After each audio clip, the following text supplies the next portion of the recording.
Figurinhas e figuraças, começando mais um vídeo para o nosso canal. Estamos nos caminhando para o final de Masters of the Universe Revelation, edição número 4 e última do prequel. Saiu recentemente contando o final dessa etapa da história que vai explicar ou vai se resultar no que acontece agora na segunda parte de Revelation, que estreia no Netflix dia 23 de novembro.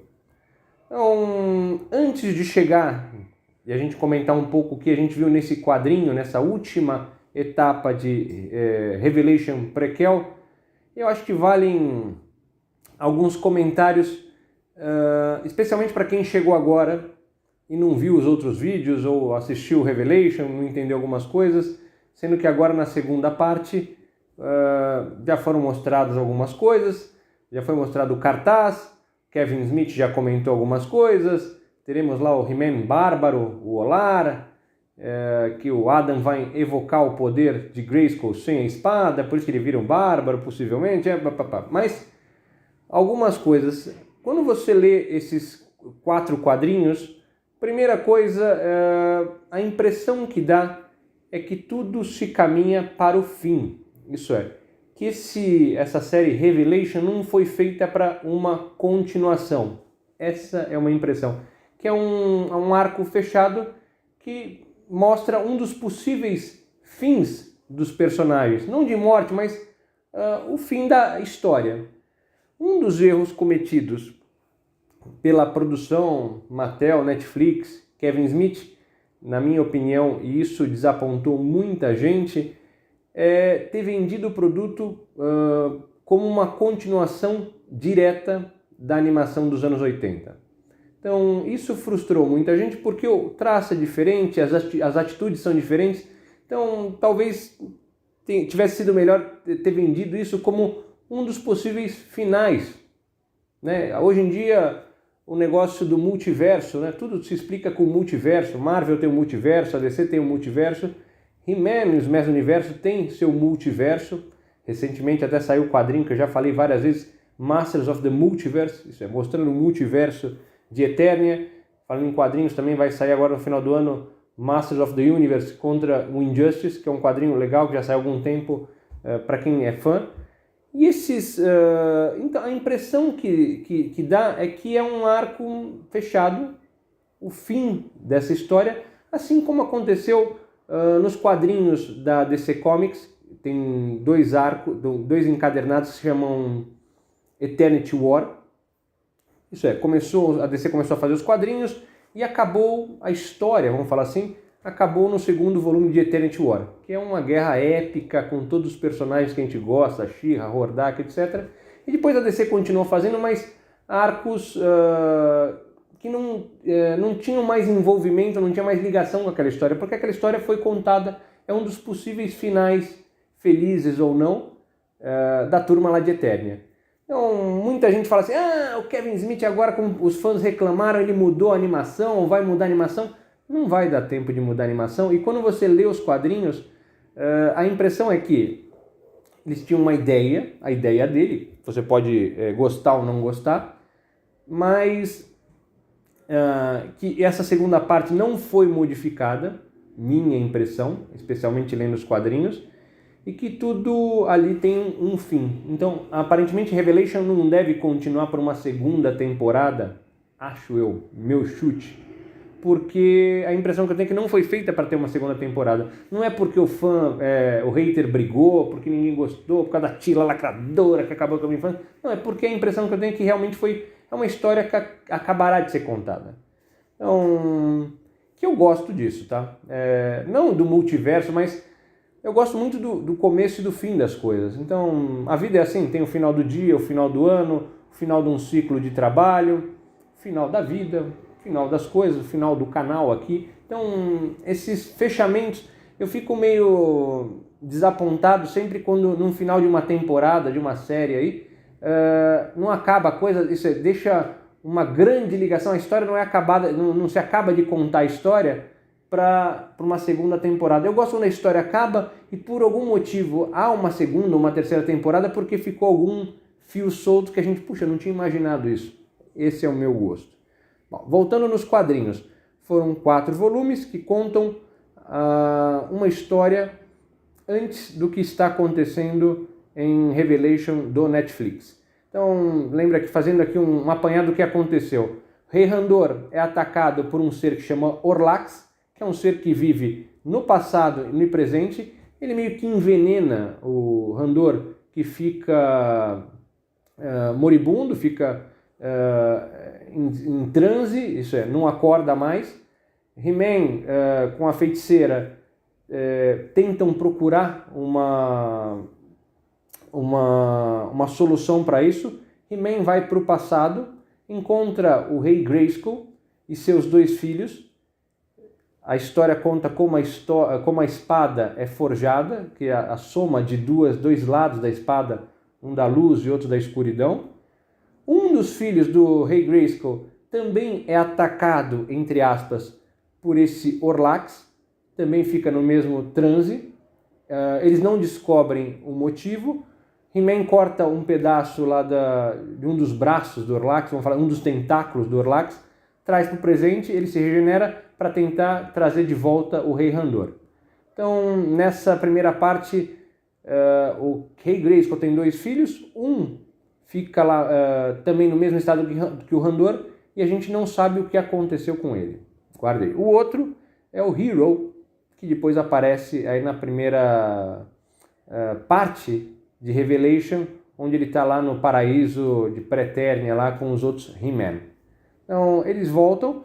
Numa segunda edição se conta um pouco da história do esqueleto, que é diferente da história do que a gente viu em 2002, que é diferente da história que a gente viu nos quadrinhos da DC Comics, que não foi contada na animação Filmation, que tem um pouco a ver com as mini-comics, de onde o esqueleto vem de uma outra dimensão de seres igual a ele. Então, ele tem lá uma filha, uma esqueletinha, que também que é assassinada, ela e a mulher, e ele, com a ajuda do Hordak, consegue trazer apenas a filha. E aí ele tenta, isso em algum momento, ele está cogitando lá um golpe na Horda, isso é, passar a perna no Hordak para trazer também a mulher dele. A filha fica com a Horda e ele parte com a Horda para conquistar novos planetas. Na terceira edição conhece a Maligna, e aí tem um pouco da história da Maligna na terceira edição, mas o esqueleto ele está tentando descobrir também os segredos do Orlax, porque aparentemente o Orlax ele não é que ele está atacando, ele não tem voz, então ele está tentando se comunicar. E o esqueleto lá da Montanha da Serpente está usando lá o seu capacete com a ajuda da Maligna, tentando descobrir os segredos do universo, os segredos do Orlax. O Orlax quer contar alguma coisa. Nessa quarta e última edição, começa com o Orlax contando do fim, aparentemente, da raça dele, e ele guarda o segredo do fim do universo. Então, o esqueleto está tentando conseguir esses segredos. He-Man e Teela invadem a Montanha da Serpente, tem uma batalha, e aí num momento, a hora que o esqueleto e a Maligna estão fugindo, a Maligna pergunta como vai o papai, ou boa sorte com o papai, não lembro agora, mas com o Daddy. E aí a gente fica na dúvida se ela está falando isso para o He-Man, porque ela sabe, ela já descobriu que o He-Man e o Adam são a mesma pessoa, ou se tem alguma ligação de parentesco com a Teela. Lembrando que a gente não sabe quem é o pai da Teela. O Duncan, ele adotou ela. Então, estranho, né? Mas algo para se pensar também no futuro. Lembrando que em 2002 o pai da Teela era o Fisto. Eles fogem, vão parar num outro lugar, e o esqueleto diz para a Maligna que ele tinha prometido a ela todo o poder possível se ela ajudasse ele a vencer o Hordak. E era a hora de ele pagar essa dívida. Enquanto isso, está lá o Rei Randor, ainda em estado de coma. A Marlena está ali e tal, rezando ou falando tentando se comunicar com o Orlax, e eles não conseguem nenhuma solução para aquilo.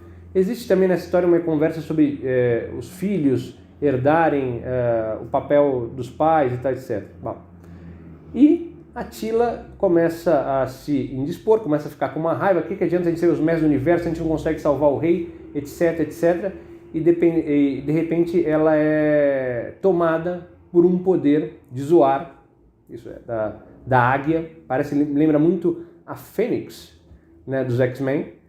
E nesse momento os olhos dela ficam azuis e tal, e o Randor acorda, isso é como se ela tivesse trazido o Randor de volta. O Randor acorda, tal, fica feliz, etc. Fala para ela que ela vai ser promovida porque o mentor está se aposentando, o Duncan. Ele não vai ser mais o mentor, o Man at Arms, que resulta, lembrando que a primeira parte da animação é a Attila sendo promovida. E a hora que o Randor sai da sala, a Attila começa a se perguntar como é que foi isso, eu senti esse poder, parecia que eu já conhecia o poder e tal. A feiticeira apaga ela e remove as memórias dela. Então, olha só, e aí na conversa com o Gorpo e com o He-Man e com o mentor, dá a entender que não é a primeira, não é a segunda, que toda vez que a Attila lembra de algo, que ela tem esse poder, eles apagam a memória da Attila. Então, lembra muito aquela HQ da DC Comics, Crise de Identidade, onde eles apagam a memória dos vilões, o Batman chega naquele momento, discorda e eles apagam a memória do Batman e se tem toda aquela treta. Então, a Attila ainda não sabe que a memória dela foi apagada várias vezes.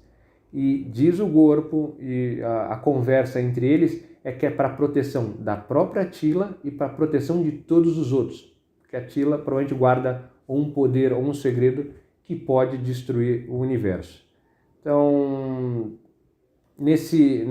ainda nesse final, o esqueleto diz que descobriu que dentro do castelo de Grayskull há o segredo, há a sala da sabedoria. Isso é, lembrando que na animação, esse é um conceito que eu não gosto, é que dentro do castelo, o castelo é só uma fachada para esconder o Hall of Wisdom, onde estão lá os segredos, tal, etc. A Attila, antes de ter a mente apagada, ela fica perguntando por que o esqueleto tenta sempre entrar aqui, parece que vocês me conhecem e eu não conheço vocês. Então a Attila, isso é, os amigos dela guardam um segredo que vai muito além do Adam ser o He-Man. Isso é, ela tem algum poder, alguma coisa que não pode ser revelada naquele momento, ou não pode ser revelada nunca. Então, e no final aparece uma silhueta. Algumas pessoas eu vi em canais gringos, pessoal, maligna, tal, com poder. Então, temos algumas perguntas que devem ser, acredito eu, respondidas agora na segunda parte de Revelation. Primeira pergunta, o que aconteceu com o segundo filho do Rei Grayskull? Já que o Orlax tentou se comunicar com ele, ele ficou lá em estado de coma. Segunda pergunta, a filha do esqueleto. Eu vou ficar muito emputecido se a filha for a Attila, se o esqueleto for a mãe dela, se o esqueleto for o pai dela. Mas não acredito que seja assim, porque se você pensar, a filha do esqueleto era uma esqueletinha, ficou com a horda, e aqui a gente sabe que a filha da feiticeira é a Attila, então não sei. Mas tudo indica que teremos um enredo Maria do Bairro, talvez. Mas a verdade é que eu estou ansioso. Essas 4 HQs, é o prequel do enredo todo de Revelation, sendo sincero, até agora só saiu em inglês, Panini não se manifestou, não sei se sairá. Vai sair depois um encadernado dessas 4 no começo do ano lá fora, mas eu acho que é muito para fã, tá? Então, tirando esse enredo todo que eu contei, então, não é uma super história, é uma escada apenas para o enredo principal, que é o da animação. Mas, como eu disse no começo, tudo caminha, acredito, para um fechamento da história e não um fechamento com continuação, assim como aconteceu na outra animação do He-Man recente, mais infantil, onde a animação parou com o esqueleto tomando poder. Digam aí o que vocês acham, se concordam ou não concordam, se tem teorias aí, apesar desse negócio da teoria, mais ou menos, mas eu acho que o enredo é mais ou menos esse. E não sei se o Hordak, que está ali no prequel, se ele vai aparecer nessa segunda parte. Talvez sim. She-Ra, pouco provável. Eu gostaria de estar errado, mas pouco provável, como eu já falei. E a gente se encontra muito em breve aí, talvez num próximo vídeo. Até mais. Tchau, tchau.